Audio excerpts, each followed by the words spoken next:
E aí, amigo? Quando você estava falando, foi que eu olhei aqui, você falou do script psicológico, não é isso? Foi.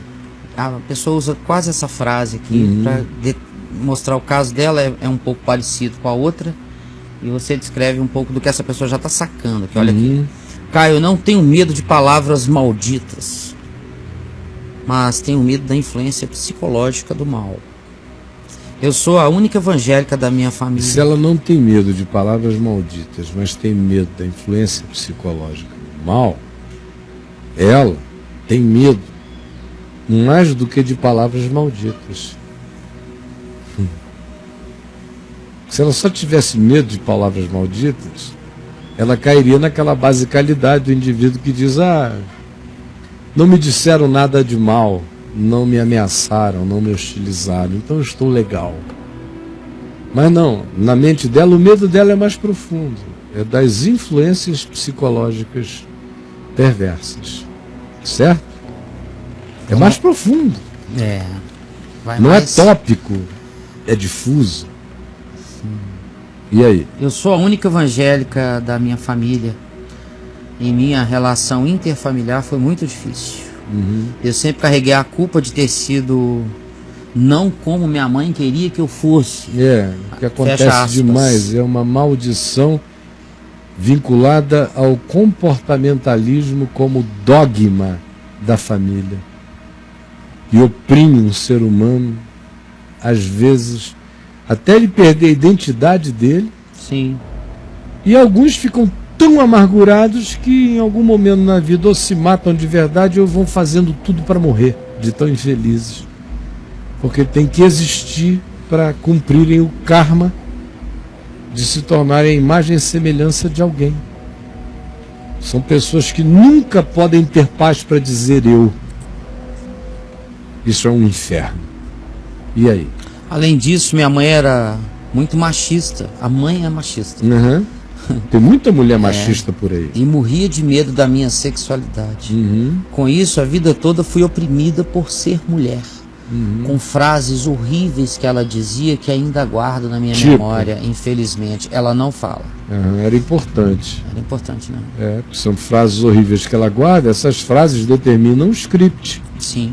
Escreve pra gente, ela tá aqui. Ela tá aqui. Ela já escreveu 3 vezes. As frases pavimentam o script. Sim. São o texto, é o roteiro. E a pessoinha vai vivendo para cumprir aquele roteiro. Já que não consegue ser igual à mãe, então eu vou cumprir o roteiro negativo dela.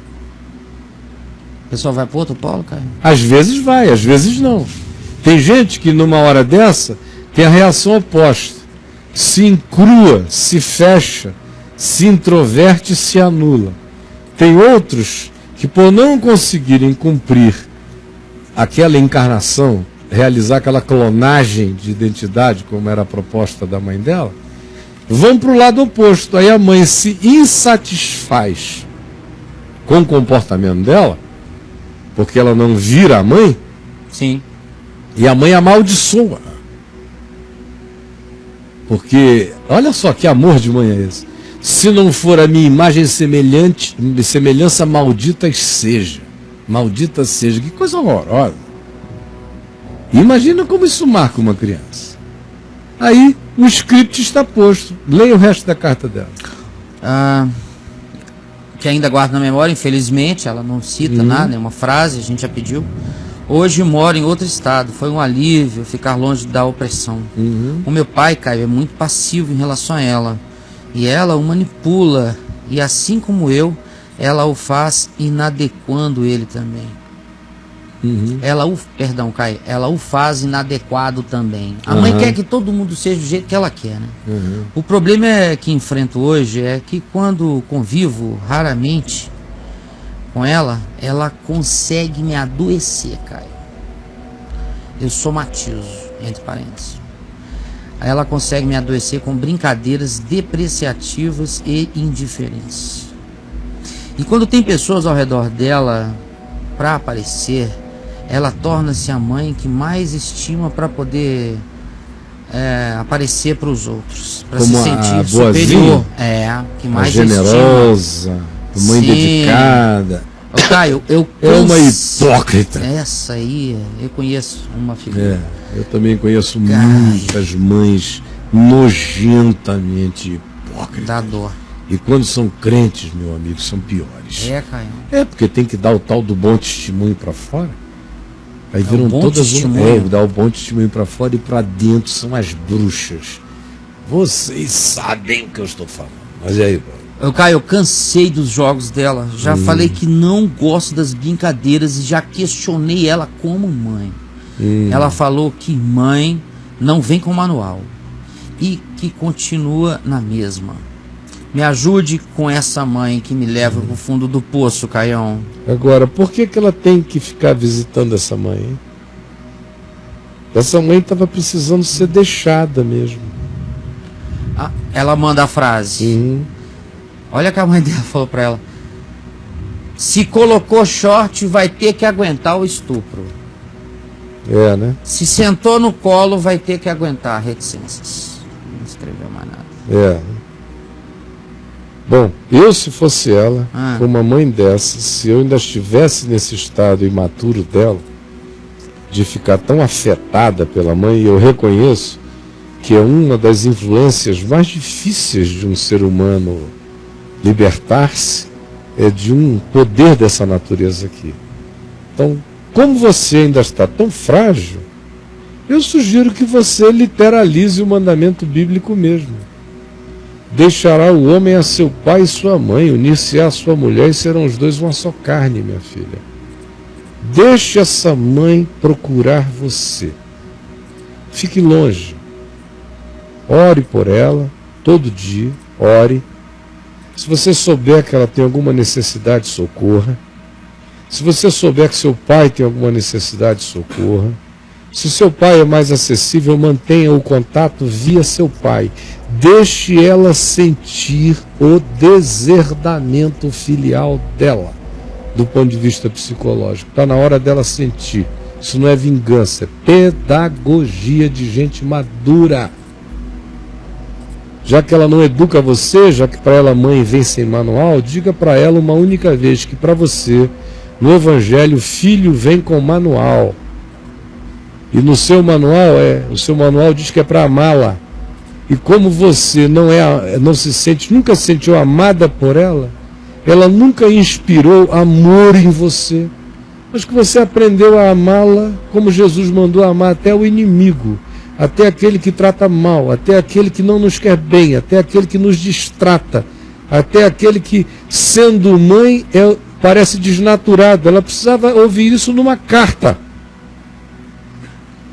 Uma carta, sem vingança, sem nada, só esse espírito singelo da sua alma doída, relatando como você entende o que é a relação de mãe e filho.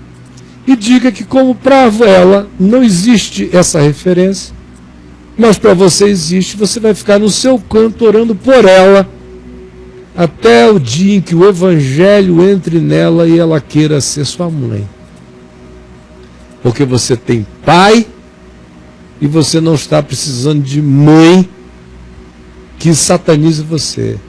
Honrar pai e mãe, eu vou dizer pela bilionésima vez aqui no Papo de Graça.